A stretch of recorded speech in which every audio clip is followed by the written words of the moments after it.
저는 계단에서 굴러떨어진 후 기억을 잃었습니다. 딸은 말했습니다. 엄마, 저한테 이 집 주신다고 약속하셨잖아요. 하지만 일주일 뒤 저는 모든 것을 기억해냈습니다. 제 기억 속에서 가장 먼저 떠오른 것은 딸이 제 등을 미는 장면이었습니다. 저는 아무것도 기억나지 않는 척하며 딸에게 평생 잊지 못할 선물을 준비하기로 결심했습니다. 안녕하세요, 애청자 여러분. 이야기를 시작하기 전에 채널 구독과 좋아요 눌러주시고 어느 나라에서 듣고 계신지 댓글로 남겨주세요. 저에게는 아주 큰 기쁨이 될 겁니다. 자, 이제 편안하게 들어주세요. 의식이 돌아왔을 때 가장 먼저 느낀 것은 냄새였습니다. 코가 아닌 뇌로 직접 스며들어 머릿속의 모든 잡념을 소독해버리는 듯한 날카롭고 싸한 병원의 소독약 냄새. 그리고 밝혀진 사실은 제 머릿속에서 사라진 잡념이란 바로 제 인생 전체였다는 것입니다. 저는 눈부시게 하얀 천장을 바라보며 누워 있었고, 머릿속도 그 천장처럼 하얗게 비어 있었습니다. 고요하고 평화로운 공백이 아닌 팽팽하게 당겨진 현처럼 쨍하게 울리는 공허함이었습니다. 제게 이름이 있다는 건 알았지만 그 이름을 잡을 수가 없었습니다. 마치 흙탕물 속의 미꾸라지처럼 소나기에서 계속 빠져나갔습니다. 과거가 있었다는 것도 알았지만 그저 가구는 모두 빼내고 바닥에 먼지 자국만 남은 텅 빈 방처럼 느껴질 뿐이었습니다. 제 옆에는 한 여자가 앉아 있었습니다. 그녀는 제 어깨를 잡고 있었는데 그 손길은 끈질기다 못해 거의 강압적이었습니다. 얼굴에는 걱정이 서려 있었지만 눈에는 무언가 다른 것이 담겨 있었습니다. 초조한 기다림 같은 것. 엄마, 정신이 드세요? 다행이다. 그 목소리는 이 하얀 정적 속에서는 너무나도 큰 소리였습니다.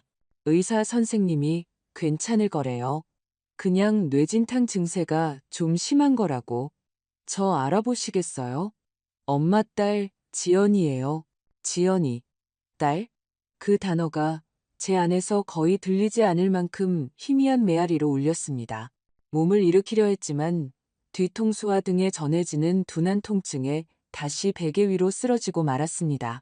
베개에서는 락스와 낯선 잠의 냄새가 났습니다. 무슨 일이었니? 제가 속삭였습니다. 목소리는 쉬고 약해서 제 것 같지 않았습니다. 지연이는 즉시 부산을 떨며 이미 완벽하게 덮여있는 이불을 고쳐주었습니다. 그 움직임은 과시적인 걱정으로 가득 찬 날카로운 몸짓이었습니다. 어지러우셨대요, 엄마. 계단 꼭대기에서 계시다가 그냥 굴러 떨어지셨어요. 전 부엌에 있다가 쿵 하는 소리를 듣고 달려왔는데 엄마가 이미 아래에 쓰러져 계셨어요. 너무 놀라서 바로 119에 신고했죠. 엄마는 정말 몸을 너무 안 아끼세요. 그녀는 마치 외운 대사를 읊듯 매끄럽게 이야기했습니다. 계단, 추락, 현기증. 그 단어들은 제게 아무런 이미지를 불러일으키지 못하는 그저 단어일 뿐이었습니다. 저는 이 낯선 성인 여자를 바라보며 그녀의 얼굴에서 익숙한 무언가를 찾으려 애썼습니다. 꽉 묶어 올린 검은 머리, 얇고 굳게 담은 입술. 오직 눈만이 제 남편 민준 씨를 닮아 있었습니다. 민준 씨.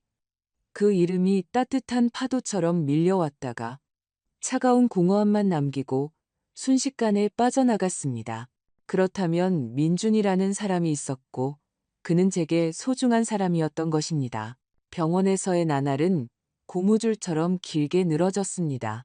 지연이는 거의 한시도 떨어지지 않고 제 곁을 지켰습니다. 집에서 끓여온 사골곰탕을 가져왔는데 그 냄새가 너무 진해서 머리가 아플 지경이었습니다. 제게 신문을 읽어주고 직장 일과 친구들에 대해 제잘거렸습니다. 그녀의 보살핌은 여름날의 모직 담요처럼 빽빽하고 숨막혔습니다. 마치 제가 그 고요 속에서 무언가를 찾아낼까봐 두려운 사람처럼 저를 공허함과 단둘이 남겨두지 않으려 했습니다. 그리고 사흘쯤 지났을 때 그녀는 집에 대한 이야기를 꺼내기 시작했습니다. 그녀는 제 침대 끝에 걸터 앉아 오렌지를 까고 있었고 시트러스 향이 병원 냄새와 뒤섞였습니다. 엄마, 기억나세요? 이 집은 제게 주실 거라고 항상 말씀하셨잖아요. 그녀는 마치 아무것도 아니라는 듯 말을 시작했지만 저는 병실 안의 공기가 긴장으로 팽팽해지는 것을 느꼈습니다. 그냥 서류 정리를 좀 해야 할 것 같아요. 엄마가 회복하시는 동안 편하시게요. 나중에 번거로운 일 없도록요. 저는 그녀를 쳐다보며 이해할 수 없었습니다. 서류, 집, 무슨 번거로운 일? 제 머릿속은 보이지도 않는 조각들로 자신을 다시 맞추려는 시도. 그 자체가 하나의 거대한 번거로움이었습니다. 기억이 안 나, 지연아. 저는 솔직하게 대답했습니다. 그녀는 한숨을 쉬었고 그 한숨에는 미처 숨기지 못한 짜증이 가득 담겨 있어 저는 마음이 불편해졌습니다. 물론이죠, 엄마. 의사 선생님도 그럴 수 있다고 하셨어요. 괜찮아요. 곧 기억나실 거예요. 엄마는 항상 이 집이 가진 전부이고 그래서 저한테 물려주실 거라고 하셨어요. 그건 엄마의 결정이었어요. 전 그냥 모든 걸 제대로 처리하고 싶은 것뿐이에요. 엄마 마음 편하시라고요. 그녀의 말은 타당하게 들렸습니다. 논리적이었죠. 하지만 제 안에서는 무언가가 움츠러들었습니다. 마치 제가 알지 못하는 목적지로 향하는 기차에 억지로 떠밀려 타는 듯한 기분이었습니다. 저는 그 집에 대해 아무것도 몰랐지만 그것이 중요하며 단순한 벽 이상의 의미를 지니고 있다는 것을 느꼈습니다. 일주일 후 저는 퇴원했습니다. 지연이는 택시를 불러 저를 집으로 데려왔습니다. 차가 오래된 은행나무가 늘어선 우리의 조용한 동네 골목으로 접어들었을 때 갑자기 심장이 더 빨리 뛰기 시작했습니다. 그리고 담쟁이 덩굴로 뒤덮인 짙은 벽돌색의 2층 집 앞에 멈춰 섰을 때 저는 바늘에 찔린 듯 날카롭고 고통스러운 인식의 순간을 느꼈습니다. 제가 이곳에 살았던 것입니다. 집 안에서는 오래된 책과 말린 약초, 그리고 사과 냄새가 났습니다. 내 집, 내 삶의 냄새였습니다. 지연이는 마치 제가 도자기 인형이라도 되는 양 제 팔짱을 끼고 이끌었습니다. 보세요. 모든 게 제자리에 있죠? 이제 제가 차 한 잔 타드릴 테니 누워서 푹 쉬세요. 엄마는 안정이 필요해요. 저는 복도를 천천히 걸으며 손끝으로 조각된 자개장을 만졌습니다. 액자 속 사진. 다정한 눈과 익숙한 미소를 지닌 젊은 남자, 민준 씨. 그리고 그 옆에는 젊고 행복한 제 모습이 있었습니다. 제 무릎 위에는 커다란 리본을 단 작은 여자아이가 앉아 있었습니다.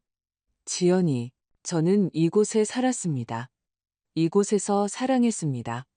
하지만 이 모든 것은 마치 다른 사람의 전기를 읽는 것처럼 외부에서 온 지식이었습니다.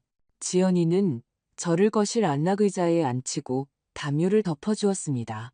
그녀의 보살핌은 계속해서 저를 옥죄었습니다. 그녀는 전화 통화를 할 때면 속삭였고 제가 잠들었는지 확인하러 계속 방안을 들여다보았습니다. 저는 제 집의 주인이 아니라 죄수가 된 기분이었습니다. 그러던 어느 저녁, 지연이가 마트에 간 사이 저는 혼자 남게 되었습니다. 정적은 더 이상 울리지 않았습니다.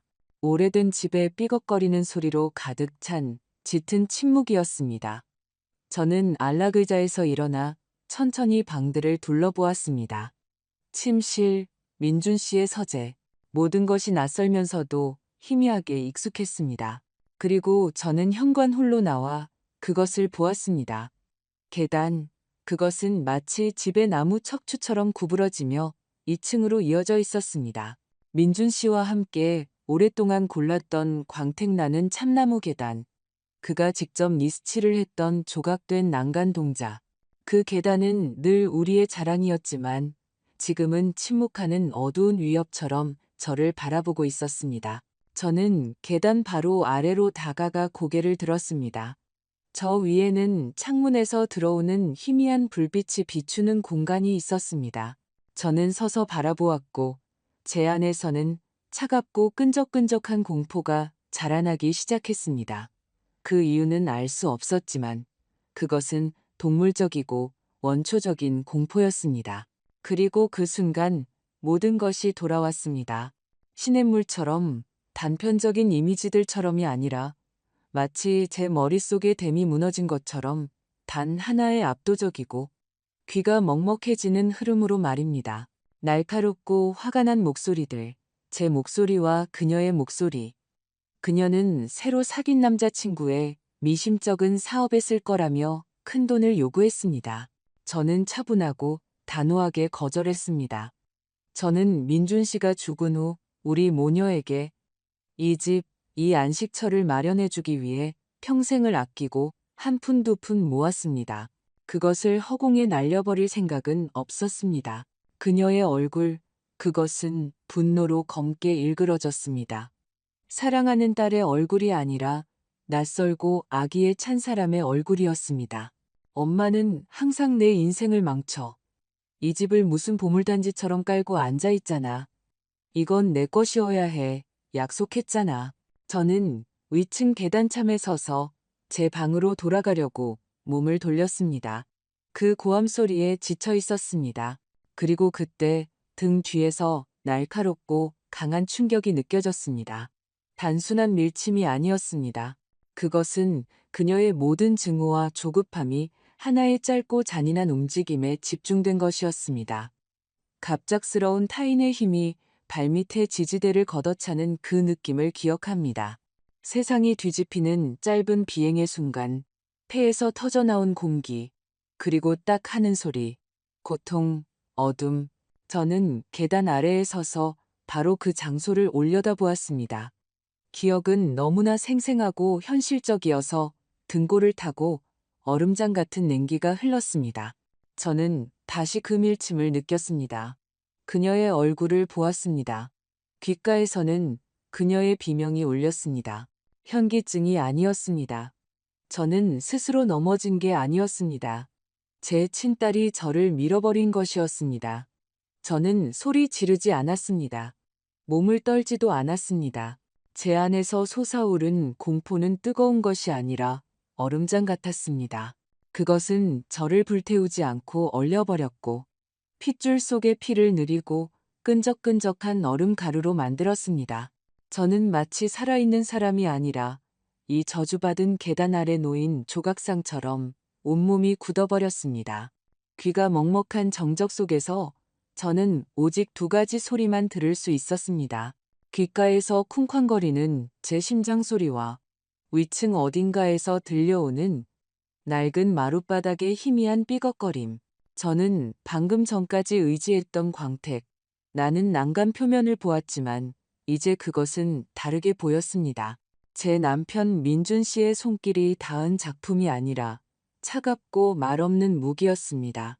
제가 안식처이자 요새라고 여겼던 이 집은 범죄 현장이었고 범인은 곧 돌아올 것이었습니다. 그 순간 저는 절대적이고 명징한 사실을 깨달았습니다. 나의 기억은 선물이 아니다. 그것은 내가 숨겨야 할 선고였다. 지연이가 내가 기억한다는 것을 알게 되면 그녀는 멈추지 않을 것이다. 다음번에는 계단에 의지하지 않을 것이다. 그녀는 일을 끝까지 마무리할 것이다. 나의 기억 상실, 나의 거짓된 연약함이 나에게 남은 유일한 방패이자 유일한 무기였다. 의식 깊은 곳, 딸에 대한 사랑이 살았던 그 구석에서 무언가 끊어졌습니다. 잘린 현처럼 툭 하고 소리가 났습니다. 저는 더 이상 어쩔 줄 모르는 환자도 불의의 사고를 당한 희생자도 아니었습니다. 저는 포식자를 더 가까이 끌어들이기 위해 죽은 척 웅크리고 있는 관찰자이자 사냥꾼이 되었습니다. 현관문 자물쇠가 철컥하는 소리가 났습니다. 그 소리는 저를 경직 상태에서 깨어나게 했습니다. 여기에 서 있으면 안 된다. 그녀가 계단 옆에 있는 나를 보게 해서는 안 된다. 솜처럼 무거운 다리를 간신히 이끌고 저는 천천히 몸을 돌려 거실로 돌아갔습니다. 한 걸음 한 걸음 내디딜 때마다 등에서 통증이 느껴졌지만 이제 그 고통은 다른 의미였습니다. 그것은 다치자 상기시키는 것이었습니다. 저는 안락의자의 몸을 깊숙이 묶고 지연이가 방으로 들어오기 직전에 담요를 무릎 위로 끌어당겼습니다. 그녀는 양손에 식료품이 든 봉지를 들고 있었습니다. 얼굴에는 여전히 걱정하는 딸의 가면이 씌어 있었습니다. 엄마, 안 주무셨어요? 엄마가 제일 좋아하는 요구르트랑 영양죽 사왔어요. 기운 차리시려면 잘 드셔야 해요. 그녀의 목소리는 더 이상 제게 그냥 크거나 거슬리는 소리로 들리지 않았습니다. 이제 저는 그 안에서 가식을 들었습니다. 걱정의 모든 음절은 철저히 계산된 것이었습니다. 그녀는 연기를 하고 있었지만 이제 저도 무대 위에 있으며 제 역할이 훨씬 더 복잡하다는 것을 알았습니다. 고맙다, 딸아. 제 목소리는 약하게 들렸습니다. 그래야만 했습니다. 저는 피곤한 첫눈을 살짝 감았습니다. 머리가 좀 아프네. 날씨가 변하려나 봐. 그녀는 봉지를 바닥에 내려놓고 다가와 손등으로 제 이마를 짚었습니다. 그녀의 피부는 차갑고 건조했습니다. 예전이라면 이 손길이 저를 안심시켰을 겁니다. 지금은 억지로 억눌러야 하는 깊은 혐오감의 파도를 일으켰습니다. 이것은 내 등을 밀었던 바로 그 손의 감촉이었습니다. 열은 없네요. 그냥 피곤하신가 봐요. 제가 페퍼민트 차 한 잔 타드릴 테니 일찍 주무세요. 저는 반쯤 감은 눈꺼풀 사이로 그녀가 분주하게 움직이며 식료품을 정리하고 부엌에서 컵을 달그락거리는 모습을 지켜보았습니다. 이제 그녀의 모든 움직임을 현미경으로 관찰했습니다. 선반에서 자기가 좋아하는 머그컵을 찾지 못하자 살짝 미간을 찌푸리는 모습, 찰나의 짜증으로 입술이 비틀리는 모습. 저는 집안일을 하는 딸을 본 것이 아니었습니다. 자신의 손으로 저를 죽이려 할 만큼 간절히 죽음을 바랐고 이제 제 병상에서 간병인 역할을 해야만 하는 사람을 보았습니다. 얼마나 대단한 인내심이고 얼마나 대단한 자제력인가. 그녀는 차를 가져왔습니다. 페퍼민트 향이 방 안을 가득 채웠습니다. 저는 작은 한 모금을 마셨습니다. 지연아, 기억상실증 환자에게 어울리게 저는 조용히 더듬거리며 말을 시작했습니다. 내가 계속 그날을 기억해보려고 애쓰는데 머릿속이 텅 비었어. 제발 다시 한번 말해줄래? 어떻게 된 일이었는지. 혹시라도 어떤 작은 단서가 기억을 되찾는 데 도움이 될지도 모르잖아. 저는 당황한 간청으로 가득 찬 눈으로 그녀를 올려다보았습니다. 제 안은 겨울 호수처럼 차갑고 움직임이 없었습니다. 저는 기다렸습니다. 그녀는 컵을 내려놓고 안락의자 팔걸이에 앉았습니다. 얼굴에는 동정하는 표정이 떠올랐습니다. 엄마, 너무 애쓰지 마세요. 의사 선생님도 그건 정상이라고 하셨어요. 엄마는 그냥 위층 난간 옆에서 계셨어요. 저는 아래층 부엌에서 차 마시자고 엄마를 부르려던 참이었고요. 엄마가 저를 부르는 소리를 들었어요. 좀 이상하게 어디 아프신 것처럼요. 제가 계단 쪽으로 가는데 엄마가 이미 비틀거리면서 아래로 떨어지고 계셨어요. 모든 게 순식간에 일어났어요.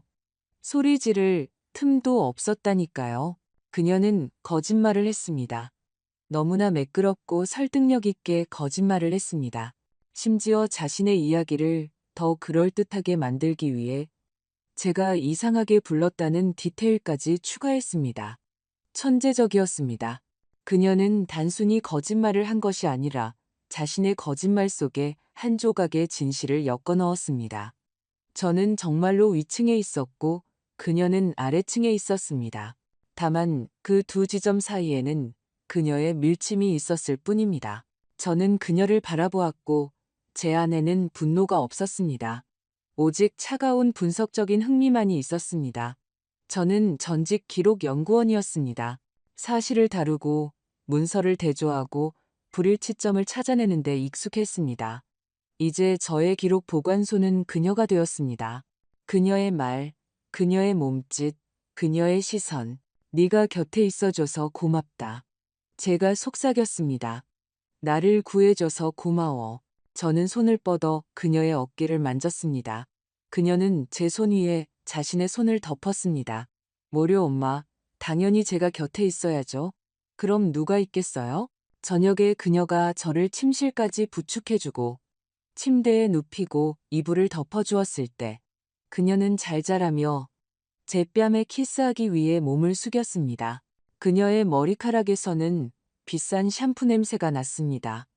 그녀의 입술이 제 피부에 닿는 순간 움찔하지 않기 위해 제 모든 의지력을 동원해야 했습니다.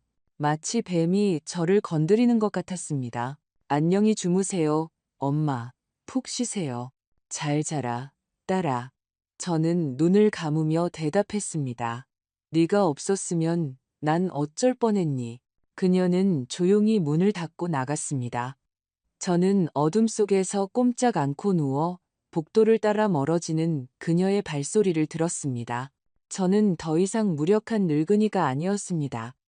저는 제 인생에서 가장 중요한 역할을 연기하는 배우였습니다. 그리고 제 연기의 질에 제 집뿐만 아니라 제 목숨이 달려있다는 것을 알았습니다. 그날 밤 저는 잠들지 못했습니다. 누워서 그녀의 모든 디테일, 모든 말, 모든 손길을 머릿속으로 되감았습니다. 머릿속의 안개는 거쳤고 그 자리를 절대적이고 무자비한 명료함이 대신했습니다. 저는 더욱더 잘 잊어버리고 더욱더 산만하고 더욱더 무력해져야 했습니다. 그녀의 경계심을 잠재워야 했습니다. 그녀의 계획이 거의 성공했으며 이제 서류에 서명하게 하는 마지막 가장 간단한 단계만 남았다고 믿게 만들어야 했습니다. 그리고 그녀가 펜과 서류를 준비하는 동안 저는 저의 대답을 준비할 것이었습니다. 그녀가 결코 잊지 못할 대답을. 두려움은 사라지지 않았습니다. 그것은 가슴 속에 차가운 덩어리로 남아 있었지만 이제 그 옆에는 다른 무언가가 자리 잡았습니다. 강철처럼 단단한 것. 결의. 저는 추락에서 살아남았습니다. 이제 저는 저의 구원에서 살아남아야 했습니다. 아침은 부엌에서 들려오는 그녀의 발소리로 시작되었습니다. 조심스럽지만 분주한 소리였습니다. 저는 눈을 감고 누워 귀를 기울였습니다. 예전이라면 이 소리들 속에서 보살핌을 느꼈을 겁니다. 주전자를 올리는 소리, 컵을 꺼내는 소리, 이제 저는 다른 것을 들었습니다. 초조함. 저는 그녀가 이 가면극이 언제 끝날지, 언제 늙고 망가진 엄마가 필요한 서류에 서명하고, 그녀가 이미 자기 것이라고 여기는 집에서 걸리적거리지 않게 될지를 기다리는 소리를 들었습니다. 저의 새로운 연극은 아침 식사부터 시작되었습니다. 저는 포크 사용법을 잊어버린 척 그것을 우스꽝스럽게 옆으로 잡았습니다. 지연이는 무겁고 과장된 한숨을 쉬며 제 손에서 포크를 빼앗아 제대로 쥐어주었습니다. 이렇게요, 엄마. 괜찮아요. 천천히 다 기억날 거예요. 걱정만 하지 마세요. 저는 어린아이처럼 순진하게 그녀를 바라보며 고개를 끄덕이고 천천히 오믈렛을 먹었습니다. 그리고 제 안의 얼음 같은 침묵 속에서 메모를 했습니다. 첫 번째 항목. 성공. 그녀는 믿는다. 저의 무력함에 대한 확신은 그녀의 입을 풀었습니다. 그녀는 조심성을 잃었습니다. 그녀는 제 뇌가 채로 변해서 그녀의 모든 말이 흔적도 없이 빠져나간다고 생각한 것 같았습니다. 그리고 그녀는 연이어 실수를 저지르기 시작했습니다.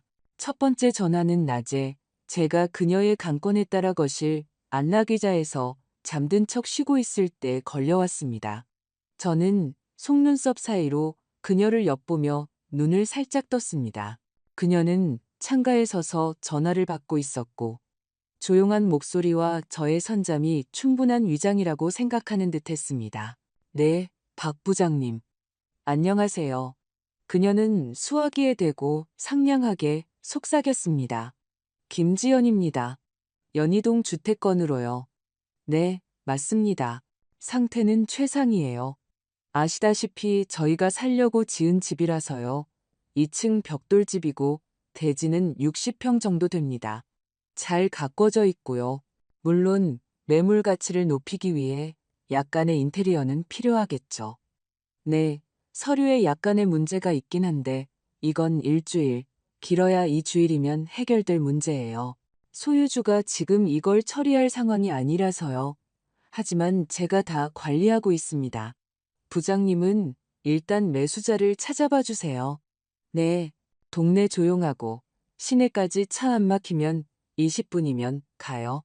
좋습니다. 전화 기다리겠습니다. 그녀는 전화를 끊고 잠시 창가에 서서 마당을 바라보았습니다. 얼굴에는 미소가 걸려 있었는데 딸의 미소도 기쁨의 미소도 아니었습니다. 거의 대박을 터트린 사람의 탐욕스러운 미소였습니다.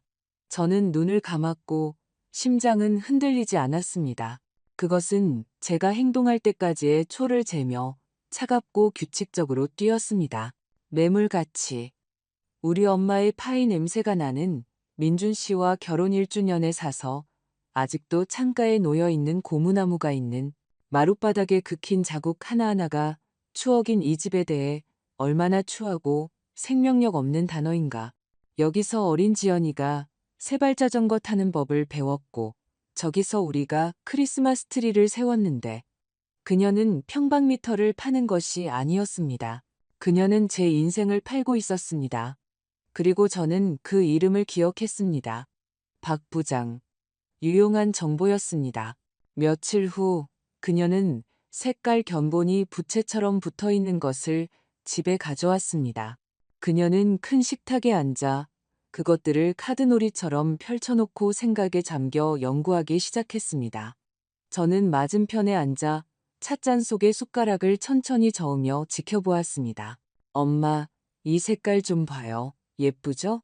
그녀는 저를 보지 않고 마치 벽에 대고 말하는 것처럼 말했습니다. 그녀는 꽃무늬 벽지에 차갑고 개성없는 회색빛, 베이지색 견본을 갖다 댔습니다. 북유럽풍 그레이래요. 요즘 아주 유행이고 마음을 안정시켜준대요. 엄마한테 지금 필요한 건 안정이에요.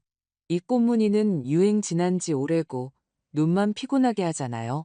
그녀는 마치 제가 사람이 아니라 낡은 소파처럼 천을 갉거나 그냥 쓰레기장에 버려야 할 개조가 필요한 인테리어의 일부인 것처럼 말했습니다. 저는 그 북유럽풍 그레이를 보며 민준 씨와 함께 이 벽지를 붙이던 때를 떠올렸습니다. 우리는 웃고 풀에 더러워지고 무늬가 어디에 더 잘 맞는지 다퉜습니다. 이 집에서 가장 행복한 날 중 하나였습니다. 그런데 그녀는 그것을 칠해버리고 지워버리고 차가운 무표정한 페인트로 덮어버리려 했습니다. 우리에 대한 어떤 것도 상기시키지 않도록 집이 그저 상품이 되도록 예쁘네. 저는 찻잔을 보며 조용히 말했습니다. 아주 차분해 보여. 저의 동의는 그녀를 완전히 만족시켰습니다. 그녀는 제 의견이 필요했던 것이 아니었습니다. 그녀에게 필요했던 것은 정신 나간 어머니와 상의하는 척하는 모습뿐이었습니다. 그녀의 오만함은 날이 갈수록 커졌습니다. 그녀는 제가 위층에서 자고 있다고 생각할 때 친구들을 집으로 데려오기 시작했습니다. 저는 제 방에 누워 문을 살짝 열어두고 그들의 소곤거리는 목소리를 들었습니다. 여기 말이야. 이 벽을 허물면 엄청 큰 주방 겸 거실이 될 거야. 그리고 2층에 있는 엄마 서재는 드레스룸으로 만들 거야. 그게 뭐 필요 있어? 먼지 쌓이는 책들만 가득한데 저는 그들이 아직 제 것인 집을 돌아다니며 제 인생을 조각내고 무엇을 버리고 무엇을 팔지 결정하는 소리를 들었습니다. 그녀는 마치 제가 이미 존재하지 않는 것처럼 저를 대했습니다. 저는 그녀에게 유령이 되었고 여전히 물리적인 공간을 차지하고 있지만 더 이상 목소리도 의지도 없는 성가신 방해물이 되었습니다. 한 번은 그녀가 남자친구와 영상통화를 하고 있었습니다. 그녀에게 돈이 필요했던 바로 그 사업을 하는 남자였습니다. 그녀는 그에게 방들을 보여주며 벽을 따라 휴대폰을 움직였습니다. 이것 봐, 얼마나 넓어. 여기 베란다도 있어. 단열 공사하면 겨울 정원으로 쓸 수 있겠다. 그녀는 카메라를 거실로 돌렸습니다. 저는 담요에 쌓여 안락 의자에 앉아 있었습니다. 그녀의 남자친구 휴대폰 화면에 저는 아마 흐릿하고 창백한 얼룩처럼 보였을 겁니다. 저건 또 뭐야? 그의 목소리가 들렸습니다. 지연이는 톤 하나 바꾸지 않고 무심하게 대답했습니다. 아, 저거? 낡은 가구야. 내다 버려야지. 그리고 그 순간 제 안의 얼음은 완전히 굳어 강철로 변했습니다. 가구, 내다 버려야 할. 낡은 가구.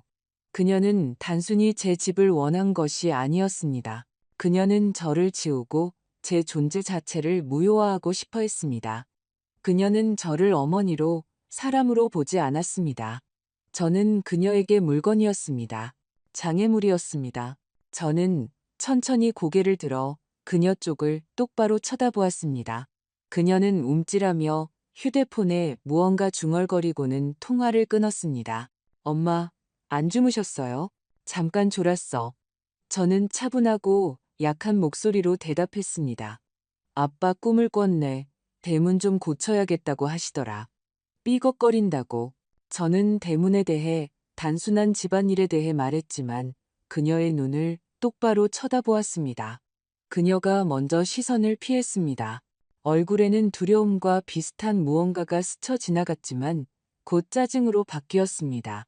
저의 갑작스러운 말, 저의 의미 있는 행동이 그녀를 놀라게 했고 제가 단지 식물인간일 뿐인 그녀의 잘 짜인 세상의 그림을 깨뜨렸습니다. 그녀는 실수했습니다. 그녀는 제 정신이 망가졌다고 생각했지만 제 정신은 결코 이렇게 날카로웠던 적이 없었습니다. 그녀의 모든 말, 모든 몸짓, 모든 경멸적인 시선. 저는 이 모든 것을 제 내부의 파일함에 차곡차곡 쌓았습니다. 저는 제 자신의 굴욕을 기록하는 기록 연구원이었습니다. 저는 곧 이 모든 서류에 대한 청구서가 발부될 것이라는 것을 알았습니다. 그녀의 자신감은 저의 가장 큰 동맹이었고, 그녀가 오만함 속에서 높이 올라갈수록 떨어질 때 더 고통스러울 것이었습니다. 마치 저처럼 말입니다. 단지 이번에는 제가 아래에 서서 지켜보지 않을 것이라는 점만 다를 뿐이었습니다. 저는 위층에 서 있을 것입니다. 그녀는 대문을 고치지 않았습니다. 저를 잠시 당황하게 했던 제 지적은 노망으로 치부되었습니다. 그녀는 단지 밤에 제 방문을 더 단단히 닫을 뿐이었습니다. 마치 저의 광기가 전염될까 두려워하는 것 같았습니다. 그리고 저는 조용한 감옥 안에서 계속해서 듣고 기다렸습니다. 결말은 지연이가 전혀 예상하지 못한 곳에서 찾아왔습니다. 집 안이 아닌 밖에서부터였습니다. 어느 날 아침 그녀에게 보험회사에서 전화가 걸려왔습니다. 저는 부엌 식탁에 앉아 거의 완전히 무심한 척하며 우유에 빵을 부수고 있었지만 그녀의 모든 말은 제 귀에 밝혔습니다. 물리치료사라니요? 무슨 말씀이세요? 그녀의 목소리는 쇠처럼 날카로웠습니다. 왜요? 제가 간병은 완벽하게 하고 있는데요. 아니요, 도움을 거절하는 게 아니에요. 그냥 환자에게 불필요한 걱정거리일 뿐이라는 거죠. 네, 규정상 그렇다는 건 알겠습니다. 좋아요. 언젠데요? 내일 오전 11시요. 기다리겠습니다. 그녀는 전화기를 너무 세게 내려놓아서 탁자 위에서 튀어올랐습니다. 얼굴은 분노로 어두워졌습니다. 집에 낯선 사람이 들어온다니 증인이자 감시자가 생긴 것입니다. 이것은 그녀가 상황의 유일한 주인이자 제 상태에 대한 유일한 정보원인 완벽한 계획을 무너뜨리는 것이었습니다. 있잖아요, 엄마. 그녀는 간신히 얼굴에 미소를 지으며 제게 말했습니다. 내일 의사 선생님이 오셔서 엄마랑 체조를 하실 거래요. 늙은 엄마를 아주 귀찮게 하네요. 하지만 걱정 마세요. 제가 옆에 있을 테니까요. 저는 빵을 만지작거리며 그저 당황한 듯 눈만 깜빡였습니다. 하지만 제 안에서는 무언가 경계심이 생겼습니다. 새로운 플레이어가 게임에 등장한 것입니다. 그가 제 편일지 그녀 편일지는 몰랐지만 어떤 변화든 이 정체된 숨막히는 늪보다는 나았습니다. 다음 날 정확히 11시에 초인종이 울렸습니다. 지연이는 극도로 상냥하고 걱정스러운 표정으로 문을 열러 갔습니다. 잠시 후 거실로 젊은 남자가 들어왔습니다. 키가 크고 다부진 체격에 매우 차분하고 주의 깊은 눈빛을 가진 남자였습니다.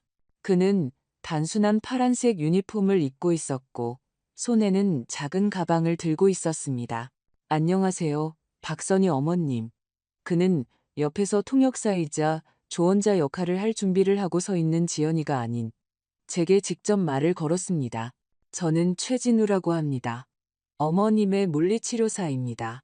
오늘 컨디션은 어떠신가요? 그의 목소리는 낮잡아 보는 기색 없이 차분하고 부드러웠습니다. 몇 주 만에 처음으로 누군가가 저를 가구가 아닌 사람으로 대했습니다. 저는 배신감에 목이 매는 것을 느꼈습니다. 고마워요. 조금씩 나아지고 있어요. 제가 속삭였습니다. 엄마는 넘어지신 후에 몸이 아주 약해지셨어요. 지연이가 우리 사이에 끼어들며 즉시 말을 가로챘습니다. 쉽게 피곤해하시니 너무 무리하게 하지는 말아주세요. 진우 씨는 그녀에게 차분한 시선을 보내고 고개를 끄덕인 뒤 다시 저를 보았습니다. 알겠습니다. 어머님 페이스에 맞춰서 진행하겠습니다. 박선희 어머님, 제가 몇 가지 질문을 드릴 테니 하실 수 있는 만큼만 대답해 주세요. 괜찮으시죠? 그리고 그는 통증, 어지럼증, 혼자서 할 수 있는 일들에 대해 묻기 시작했습니다. 그가 제게 한 모든 질문에 지연이가 먼저 대답하려고 했습니다. 등이 아프신가요? 네, 등이 아주 아프세요. 거의 일어나지도 못하세요. 머리가 어지러우신가요? 물론이죠, 항상요. 심지어 진우 씨는 그녀의 말을 셔터내리고 부드럽지만 단호하게 질문을 반복하며 제 눈을 바라보았습니다. 어머님은 어떻게 생각하세요? 박선희 어머님? 정확히 어디가 아프신가요? 저는 제 역할에 맞게 단답형으로 혼란스럽게 대답했습니다. 하지만 저는 그가 어떻게 관찰하는지 보았습니다. 그는 저뿐만 아니라 지연이도 보고 있었습니다. 그녀가 너무 가까이 서 있는 모습, 거의 무의식적으로 제 어깨에 손을 얹어 제지하는 모습을 보았습니다. 그녀의 손길에 제가 움찔하는 것을 보았습니다. 그는 전문가였습니다. 그는 평범한 사람의 눈에는 보이지 않는 것, 제 근육의 긴장, 제가 미처 숨기지 못한 눈 속에 찰나의 두려움을 보았습니다. 우리의 치료 시간은 제게 숨통을 트이게 해주었습니다. 진우 씨는 일주일에 3번 왔습니다. 그는 제게 다시 제 몸을 믿는 법을 가르쳐 주었습니다. 우리는 간단한 운동을 했습니다. 의자에 앉아 다리를 들고 그의 강하고 믿음직한 손을 잡고 일어서려고 노력했습니다. 지연이는 항상 감옥의 간수처럼 어딘가 근처에 있었습니다. 그녀는 차를 가져오고 베개를 건네주었지만 그녀의 존재는 공기를 오염시켰습니다. 진우 씨는 그녀에게 신경 쓰지 않는 것처럼 보였지만 저는 그의 시선을 느꼈습니다. 그는 모든 것을 알아차리고 있었습니다. 어느 날 치료 중에 지연이의 전화가 울렸습니다. 그녀는 복도로 나가 어떤 배달 문제로 짜증스럽게 통화했습니다. 저와 진우 씨는 방에 단둘이 남았습니다. 저는 의자 등받이를 잡고 서서 균형을 잡으려고 애썼습니다. 좋습니다. 그가 조용히 말했습니다. 이제 의자를 놓아보세요. 제가 옆에 있습니다. 잡아드릴게요. 저는 의심스러운 눈으로 그를 쳐다보았습니다. 무서워요. 넘어질 것 같아요. 안 넘어지실 겁니다. 그의 목소리는 확신에 차 있었습니다. 어머님은 생각보다 훨씬 강하십니다. 저는 심호흡을 하고 천천히, 아주 천천히 의자 등받이에서 손가락을 뗐습니다. 그리고 저는 서 있었습니다. 1초, 2초, 5초. 다리는 떨렸지만 저는 혼자 서 있었습니다. 진우 씨가 미소를 지었습니다. 낮잡아 보는 미소가 아니라 격려하는 미소였습니다. 보세요. 다 되잖아요. 어머님의 균형 감각은 따님이 생각하는 것보다 훨씬 빨리 회복되고 있습니다. 따님은 어머님의 회복 속도를 잘 모르시는 것 같네요. 그의 말에는 직접적인 비난은 없었지만 이해가 담겨 있었습니다. 그는 조용히 거의 속삭이듯 말했지만 제게 그 말은 경종처럼 울렸습니다. 그는 보고 있다. 그는 모든 것을 보고 있다. 그는 의도적이든 아니든 그녀의 무지를 보고 있다. 그는 제가 그토록 철저히 숨기고 있는 저의 힘을 보고 있다. 그 순간 지연이가 방으로 돌아왔습니다. 우리 잘하고 있나요? 너무 피곤하진 않으시고요? 그녀는 평소에 느끼하고 다정한 톤으로 물었습니다. 박선희 어머님께서 큰 진전을 보이고 계십니다. 진우 씨가 저를 다시 의자에 앉히며 차분하게 대답했습니다. 오늘은 이만하면 충분할 것 같습니다. 그는 짐을 챙기기 시작했습니다. 지연이는 조심해야 한다는 둥 제잘거리며 그를 문까지 배웅하러 갔습니다. 저는 우리의 짧은 대화에 멍해져서 앉아 무슨 생각을 해야 할지 몰랐습니다. 이것은 단순히 전문적인 지지였을까? 아니면 그 이상의 무언가였을까? 진우 씨가 떠나려 할 때 그는 마치 무언가를 잊은 것처럼 방으로 돌아왔습니다. 지연이는 현관에 남아 있었습니다. 그는 제 의자 옆에 작은 탁자로 다가가 자신의 수첩을 집었습니다. 그리고 그렇게 하면서 그는 빠르고 거의 눈에 띄지 않게 광택나는 표면 위에 작은 흰색 종이 명함을 놓았습니다. 그는 단 1초 동안 제게 시선을 고정했습니다. 그의 눈에는 진지하고 깊은 연민이 담겨 있었습니다. 언제든 이야기하고 싶으시면 전화 주세요. 그는 그의 말이 오직 저만을 위한 것인 양 아주 조용히 말했습니다. 무슨 이야기든요. 그리고 그는 떠났습니다. 저는 숨을 죽이고 그 명함을 쳐다보았습니다. 거기에는 그의 이름과 개인 전화번호가 적혀 있었습니다. 업무용이 아닌 이것은 단순한 종이 조각이 아니었습니다. 이것은 제 고독의 심연 위에 놓인 달이었습니다. 제가 앉아있던 우물 안으로 던져진 밧줄이었습니다. 지연이가 돌아왔을 때 저는 재빨리 옆에 있던 책으로 명함을 덮었습니다. 심장이 너무 세게 뛰어서 그녀에게 들릴 것만 같았습니다. 이 모든 시간 동안 처음으로 저는 혼자가 아니었습니다. 저에게는 동맹이 생겼고 저의 연극은 다음 결정적인 단계로 넘어가고 있었습니다. 저는 밤을 기다렸습니다. 저녁 내내 저는 마치 옷 속에 귀하고 깨지기 쉬운 물건을 숨긴 것처럼 느꼈습니다. 명함이 놓인 책은 집에서 가장 중요한 물건처럼 보였습니다. 지연이는 분주하게 저녁을 준비하고 주말 계획에 대해 무언가 이야기했지만 그녀의 말은 제게 그저 배경 소음일 뿐이었습니다. 저는 고개를 끄덕이고 약하고 혼란스러운 미소를 지었지만 제 생각은 오직 한 가지, 어떻게 전화를 걸 것인가에 집중되어 있었습니다. 집이 정적에 잠기고 지연이 방문 너머에서 텔레비전 소리가 일정하게 들려왔을 때 저는 때가 왔음을 알았습니다.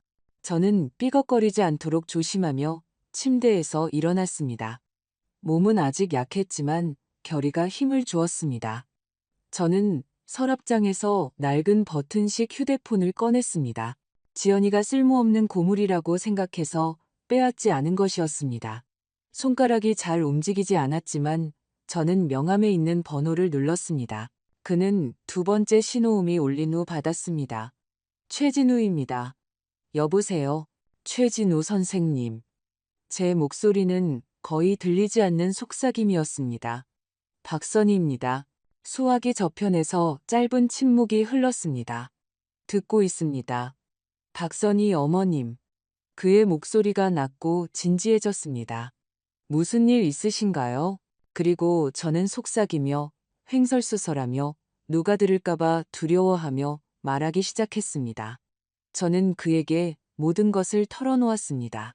추락이 아니라 밀침에 대해, 분노로 일그러진 딸의 얼굴에 대해, 부동산 중개인과의 통화에 대해, 북유럽풍 그레이와 낡은 가구에 대해 저는 오랫동안 품고 있던 모든 진실을 쏟아냈고 말을 할수록 가슴에 얹힌 무거운 돌을 내려놓는 것처럼 숨쉬기가 편해졌습니다.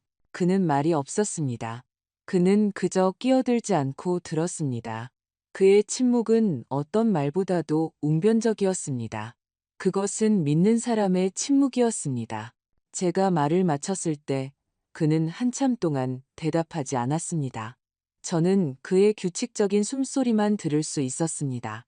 저는 어머님을 믿습니다. 그가 마침내 말했습니다. 그 말은 단호하고 의심의 여지가 없었습니다. 무언가 잘못되었다고 짐작은 했지만 이렇게 끔찍할 줄은 몰랐습니다. 제가 어떻게 해야 하죠? 제가 물었습니다. 그 애는 제가 집에 대한 증여 계약서에 서명하기를 원해요. 매일 그 얘기를 해요. 제가 얼마나 더 연기할 수 있을지 모르겠어요. 아무것도 서명하지 마세요. 그의 목소리는 침착하고 사무적이 되었습니다. 절대로요. 우리는 시간을 벌어야 합니다. 그리고 증거가 필요합니다. 어머님의 말씀만으로는 그녀의 말에 대항하기 어렵습니다. 변호사 있으신가요? 오래되고 신뢰할 수 있는 믿었던 분이요.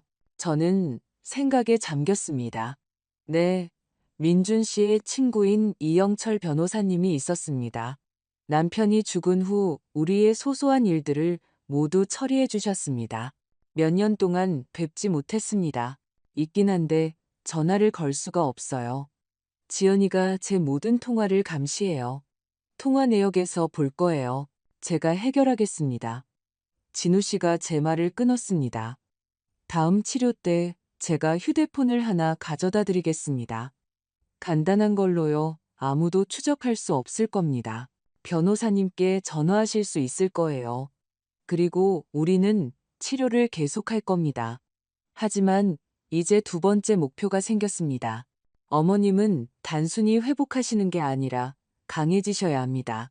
필요한 순간에 육체적으로도 정신적으로도 굳건히 서실 수 있도록요. 해내실 수 있겠습니까? 네, 제가 대답했습니다. 그리고 오랜만에 그 네라는 대답이 자신있게 들렸습니다. 해낼 수 있어요. 우리의 다음 치료 시간은 비밀 작전과 같았습니다. 지연이는 평소처럼 옆에서 맴돌았지만 진우 씨는 능숙하게 행동했습니다. 저에게 스트레칭 운동을 보여주면서 그는 소파의 쿠션 밑으로 작고 납작한 물건, 휴대폰을 눈에 띄지 않게 밀어 넣었습니다.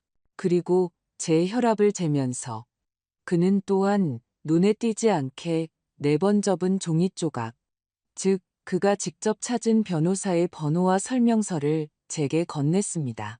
그날부터 제 삶은 이중의 바닥을 갖게 되었습니다.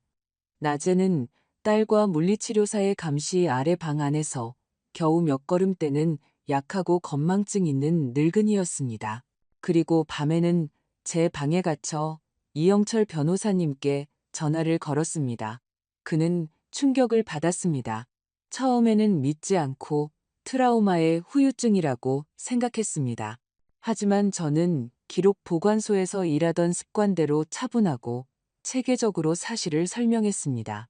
부동산 중개인과의 대화, 리모델링 계획, 증여 계약서 서명 요구. 제 이야기는 병든 상상력의 산물이라고 하기에는 너무나 상세하고 일관성이 있었습니다. 세상에, 선희 씨. 그가 제 긴 이야기를 들은 후 소화기에 대고 내뱉었습니다. 믿을 수가 없네.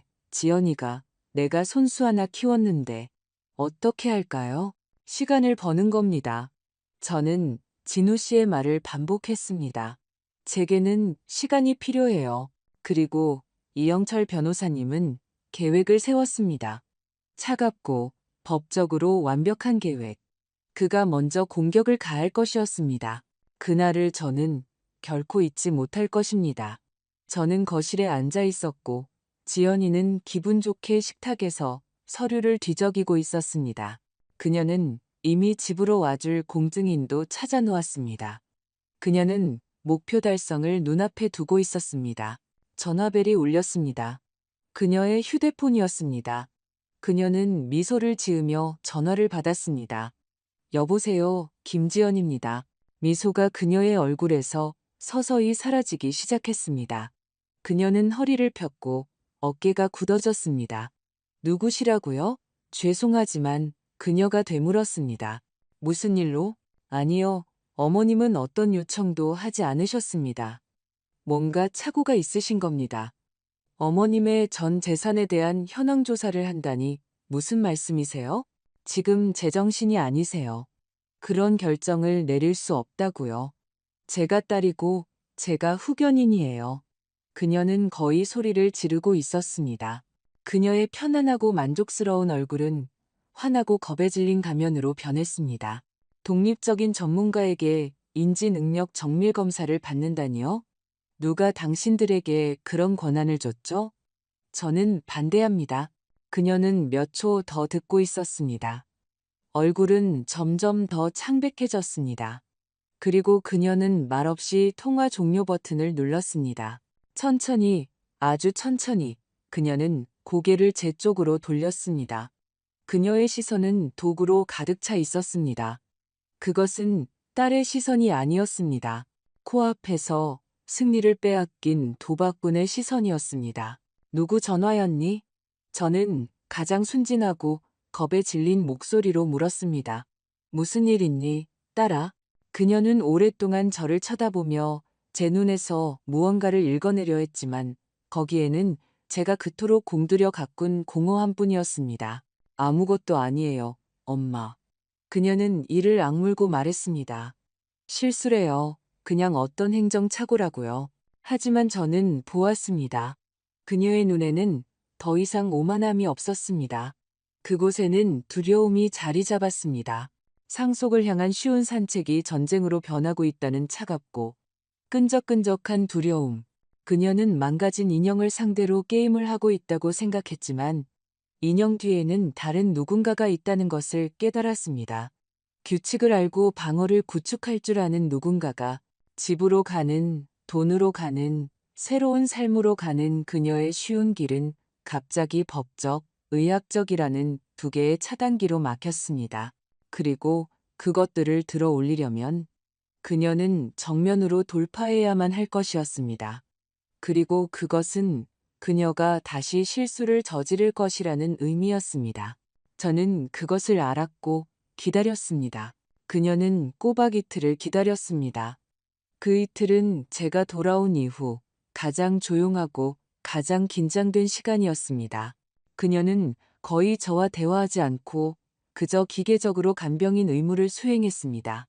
음식을 가져다 주고 약을 주었습니다. 하지만 그녀의 침묵은 먹구름처럼 무거웠습니다.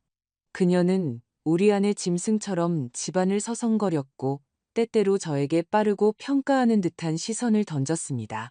그녀는 공격이 어디서 왔는지, 누가 그녀의 순종적이고 의지 없는 꼭두각시의 줄을 당기고 있는지 알아내려 했습니다. 저는 제 역할을 2배의 열정으로 계속했습니다. 저는 더욱 산만해졌고 숟가락을 떨어뜨리고 차를 쏟고 오랫동안 한 곳을 응시했습니다. 저는 그 전화가 우연이었고 시스템의 오류였으며 저의 의식적인 행동이 아니었다고 그녀를 설득해야 했습니다. 그녀의 공황 상태는 제게 필요했지만 섣부른 폭로는 모든 것을 망칠 수 있었습니다. 결전의 순간은 사흘째 되던 날 찾아왔습니다. 그녀는 노크도 없이 제 방으로 들어왔습니다. 저는 창가에 앉아 마당의 늙은 사과나무를 바라보고 있었습니다. 지연이는 빙빙 돌려 말하지 않았습니다. 다정한 딸의 가면은 벗겨졌습니다. 제 앞에는 제가 계단 꼭대기에서 보았던 바로 그 여자가 서 있었습니다. 이게 다 무슨 뜻이에요? 그녀의 목소리는 돌처럼 낮고 단단했습니다. 이전의 느끼한 달콤함은 조금도 남아있지 않았습니다. 누구랑 통화했어요? 저는 천천히 그녀에게 고개를 돌리며 얼굴에 겁에 질린 당혹감을 연기했습니다. 저는 그녀가 무슨 말을 하는지 이해하지 못하는 것처럼 그녀를 쳐다보았습니다. 무슨 말이니, 지연아? 난 아무하고도 통화 안 했어.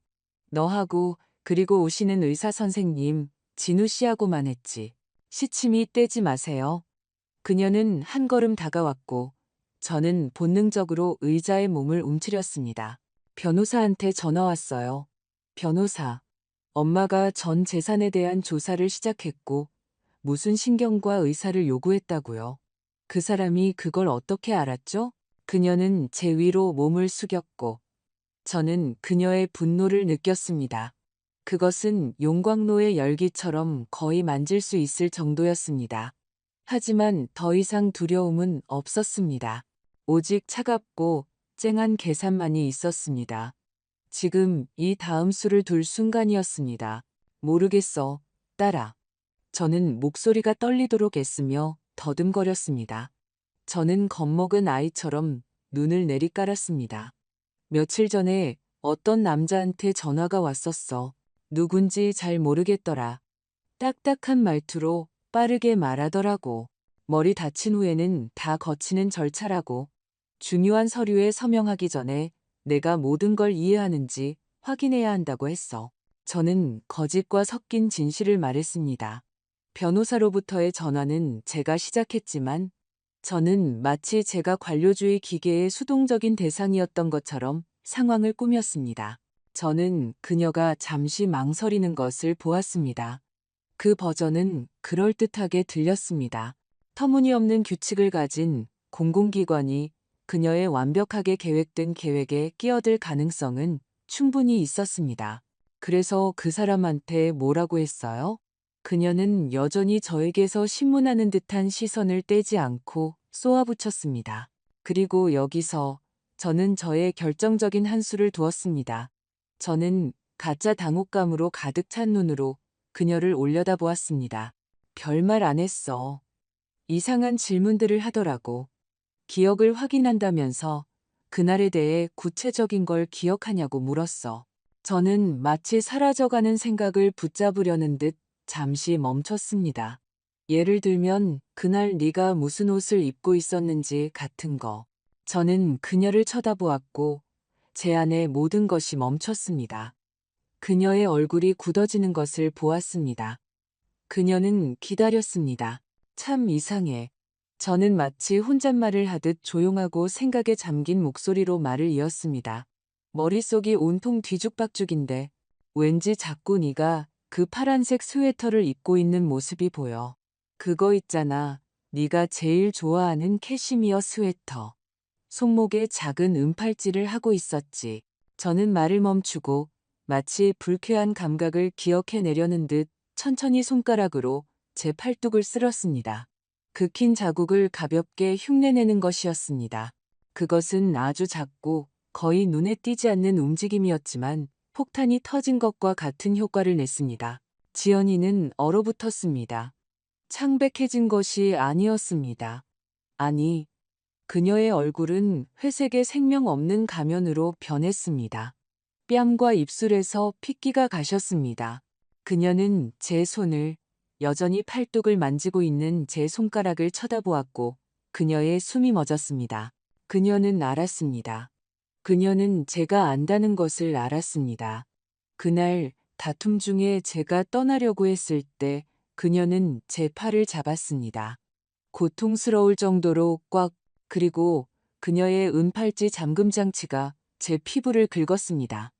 그것은 그곳에 있었던 사람, 모든 것을 기억하는 사람만이 기억할 수 있는 아주 작은 디테일이었습니다. 방 안에는 절대적이고 귀가 먹먹한 침묵이 흘렀습니다. 저는 관자놀이에서 피가 뛰는 소리를 들었습니다. 저는 더 이상 연기하지 않았습니다. 저는 그녀를 똑바로 쳐다보았고 제 시선에는 더 이상 당혹감도 두려움도 없었습니다. 거기에는 오직 차갑고 차분한 사실의 확인만이 있었습니다. 그녀는 짧고 경련적인 숨을 들이쉬었습니다. 이전까지 분노로 가득 찼던 그녀의 눈은 이제 동물적인 공포로 가득 찼습니다. 폭로의 공포, 그녀가 속삭였습니다. 입술이 거의 움직이지 않았습니다. 너 다 기억하는구나. 그것은 질문이 아니었습니다. 그것은 단언이었습니다. 저는 아무 대답도 하지 않았습니다.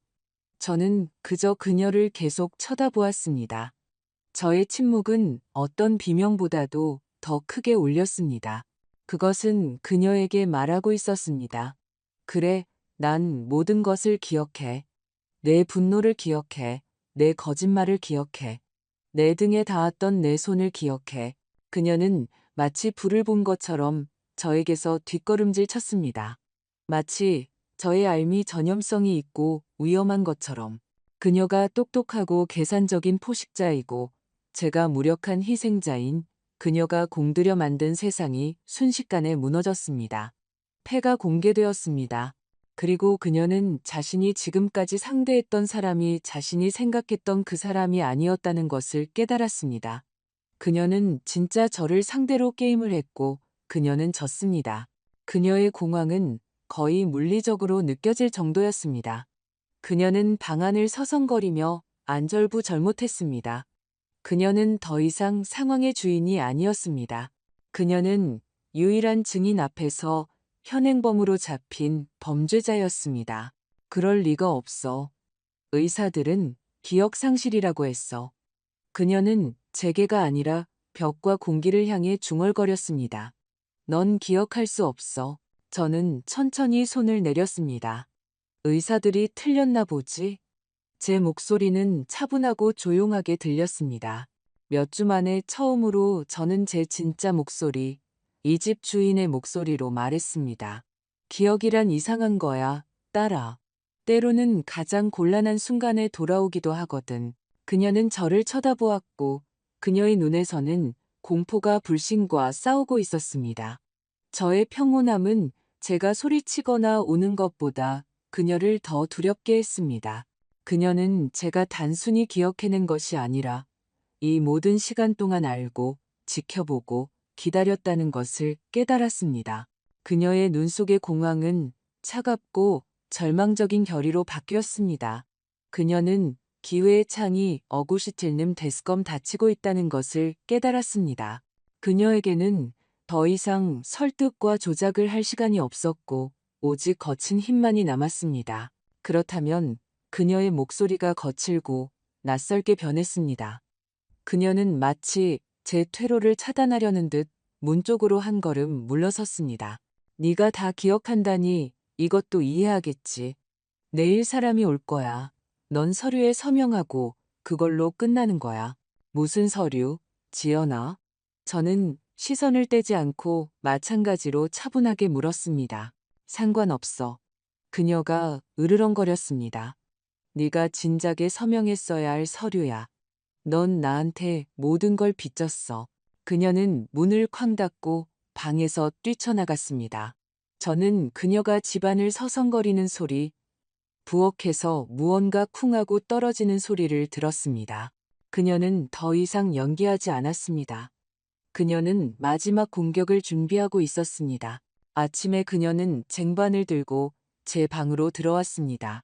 얼굴에는 얼음처럼 차가운 사무적인 평온함의 가면이 씌어 있었지만 그 아래에서 저는 끓어오르는 공황을 볼 수 있었습니다.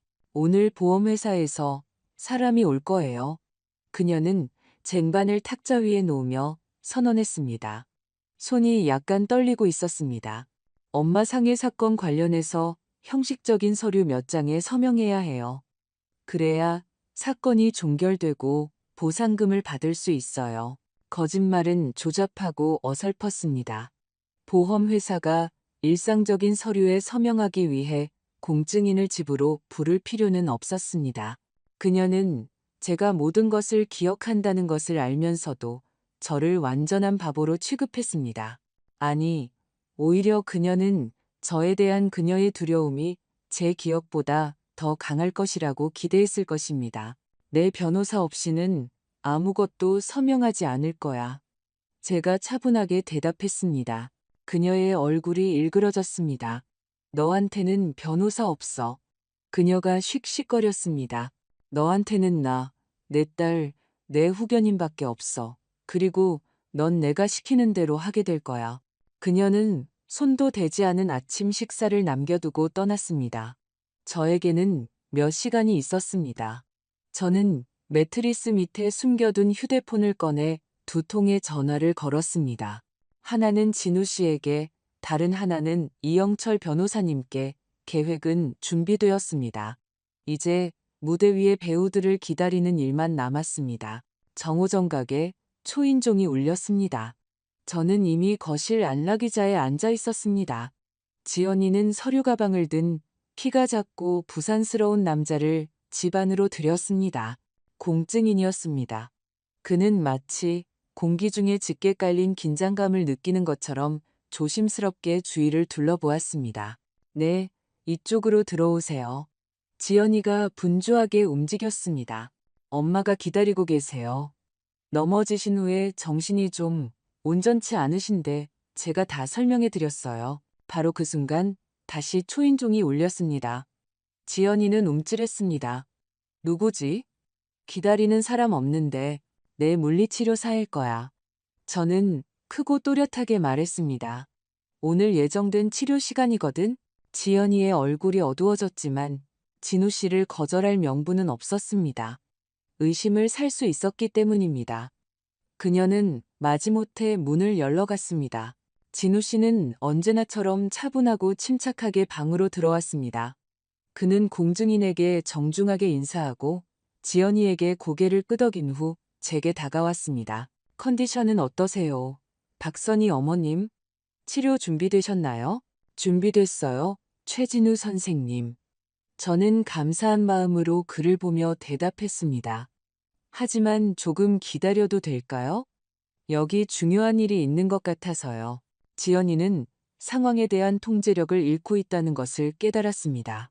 건강하고 자신감 넘치는 남성이자 공식적인 의료 종사자인 진우 씨의 존재는 그녀가 무력한 늙은이를 압박할 수 있었던 시나리오를 망가뜨렸습니다.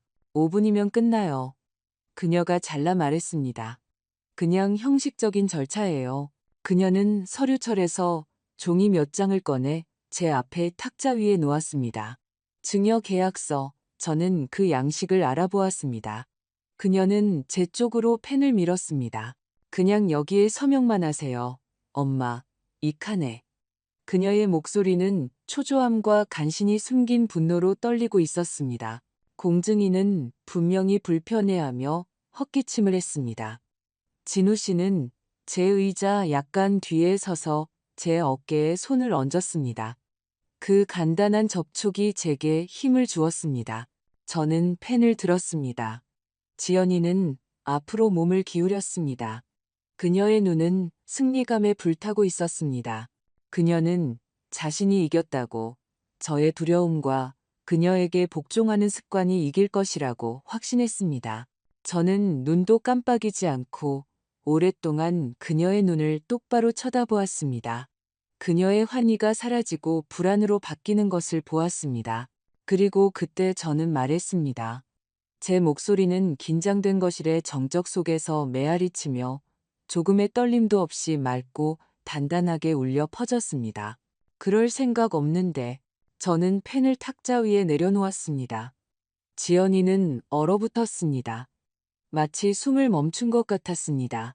저는 몸을 숙여 탁자 및 선반에서 제 서류철, 전날 밤 준비해둔 얇고 깔끔한 회색 판지 서류철을 꺼냈습니다.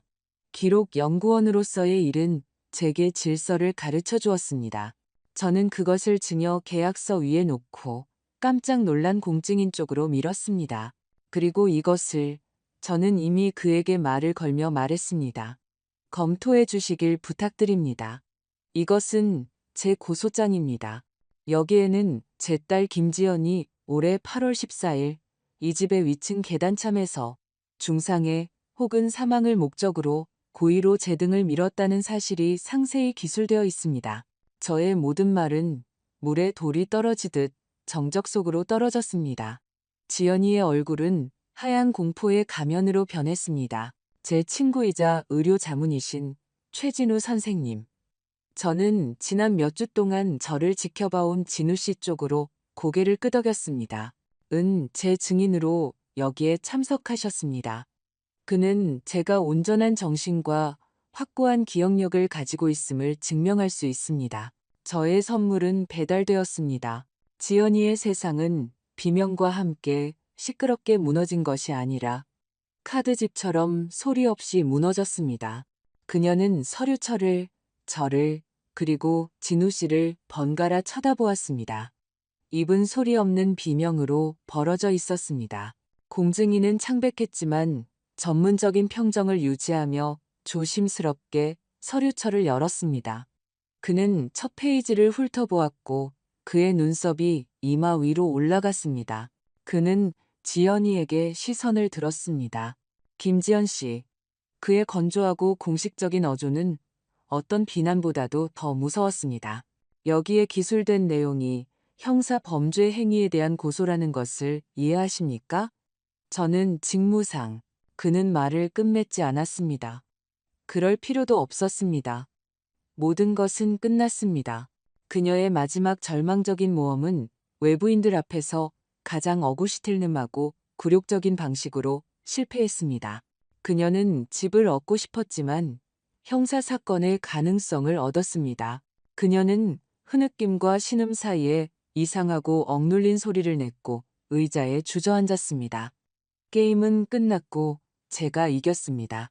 공증인은 천천히 어떤 혐오스러운 조심스러움으로 자신의 서류철을 그리고 서류 가방을 닫았습니다.